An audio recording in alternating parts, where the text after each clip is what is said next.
Okay, proceeding further, we come to next question, question number 13, and this is the most important question one can say. ये एक important question है. इसमें आपको दिया है there are three vectors, vector A, vector B, vector C.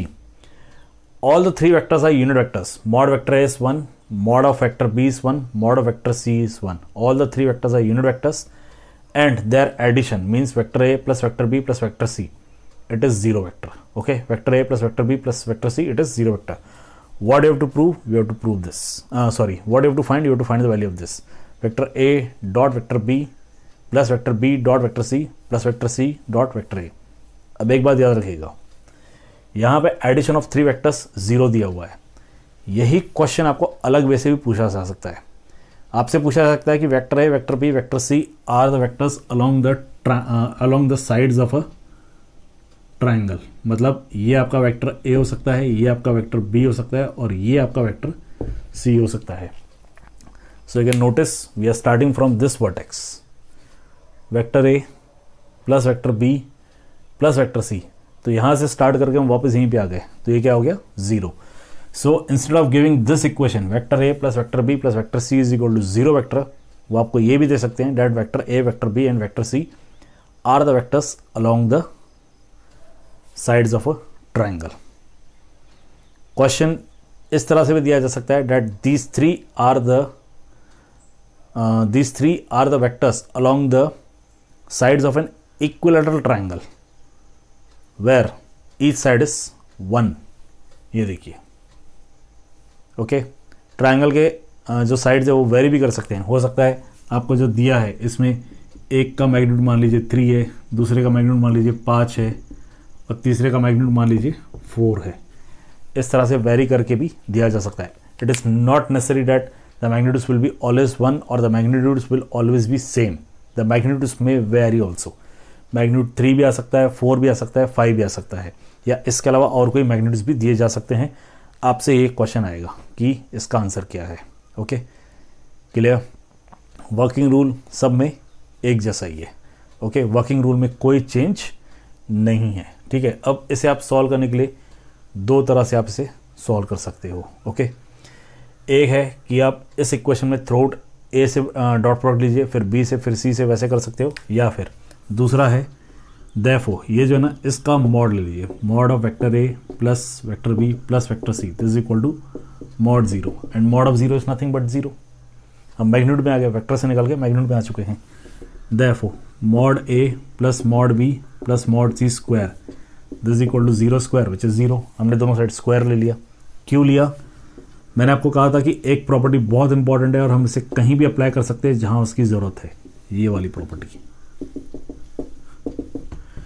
Properties of scalar product, उसमें ये property है mod square it is equal to vector dot with same vector. इस प्रॉपर्टी के टाइम मैंने कहा था कि ये प्रॉपर्टी इंपॉर्टेंट है, जहां जरूरत पड़ेगी वहां इसे हम अप्लाई कर सकते हैं. तो इस वक्त इसकी जरूरत यहां पे है. अब आप डॉट प्रोडक्ट ले लीजिए, vector A dot vector A plus vector A dot vector B plus vector A dot vector C plus vector B dot vector B plus vector B dot vector C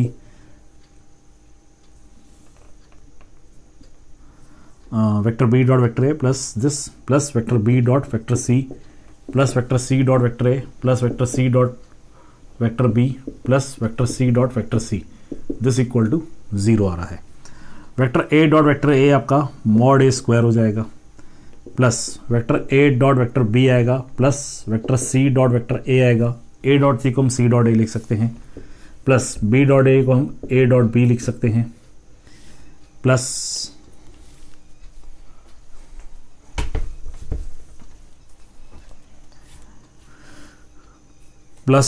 B dot B आपका mod B square हो गया plus B dot C as it is plus C dot A as it is plus C dot B को हम B dot C लिख सकते हैं plus mod C square this equal to zero. ये आएगा. ठीक है, मतलब A dot B as it is रखा, ए डॉट सी को हमने सी डॉट ए लिखा है, वैसे ही सी डॉट बी को हमने बी डॉट सी लिखा है और बी डॉट ए को हमने ए डॉट बी लिखा है. Now see this is A dot B, A dot B, ये दोनों आपस में ऐड हो जाएंगे. This is B dot C and B dot C, ये दोनों आपस में ऐड हो जाएंगे. एंड सी दिस, ये आपस में ऐड हो जाएंगे. So what you get this mod a square plus mod b square plus mod c square plus 2 times mod a dot b plus 2 times b dot c plus 2 times c dot a this equal to 0। ये पूरा 0 है, ठीक है। इनका आप 2 common ले लीजिए और ये जो इनके वैल्यूज पुटअप कीजिए। You get 1 square plus 1 square plus 1 square, okay, plus 2 common in the bracket you get a dot b plus b dot c plus c dot a, और ये हो गया 0। नेक्स्ट स्टेप पे 2 times a dot b plus b dot c plus c dot a this equal to -3 आ जाएगा, and this gives you a dot b plus b dot c plus c dot a this equal to -3/2, okay, that is your answer, okay. इस तरह से आप इसकी values find कर सकते हो। अब जैसे मैंने आपको पहले बताया था कि जनरल केस भी पूछा सकता है कि ये ना देखे आपको ये दिया जाए that these are along the sides of a triangle, और मैग्नीट्यूड वेरी भी कर सकता है। ऐसे केस में जब भी आपसे ये पूछा जाएगा what is vector A dot vector B plus vector B dot vector C plus vector C dot vector A, तो इसकी वैल्यू याद रखिएगा। एक सिंपल सा फॉर्मूला है इसका, A dot B plus B dot C plus C dot A, this is equal to, okay, this is equal to, इसका सीधा सीधा फॉर्मूला ये है -1/2 mod vector A square plus mod vector B square plus mod vector C square, ये इसका formula है। अगर आप नोटिस करना चाहो तो ये देखिए ये 3 टर्म से जो उस तरफ जा रहे हैं तीनों नेगेटिव हो जाएंगे, ओके, और फिर हमने 2 से डिवाइड किया, तो ये देखिए -1/2, और जो 3 टर्म्स होते जा रहे हैं वो mod A square plus mod B square plus mod C square है, ठीक है। इन शॉर्ट अगर मैग्नीट्यूड ये आ गए जो मैंने यहाँ लिखे हुए हैं, तो इसके पॉइंट ऑफ व्यू से आंसर क्या आएगा, मॉड ए स्क्वायर 3 है तो 3 स्क्वायर 9 हो गया, 4 स्क्वायर और 5 स्क्वायर, ये सब मिला के टोटल 50 हो जाएगा। 9 16 दोनों का एडिशन 25 है और 5 का स्क्वायर 25, तो 50 हो जाएगा। Means you get -50/2 which is -25, यदि मैग्नीट्यूड 1 की जगह पे चेंज होता है तो, ओके, क्लियर। कहने का अर्थ ये है कि इस एक प्रॉब्लम से ढेर सारे बहुत सारे प्रॉब्लम्स तैयार हो सकते हैं, ओके। इंपॉर्टेंट प्रॉब्लम है, प्लीज नोट इट डाउन।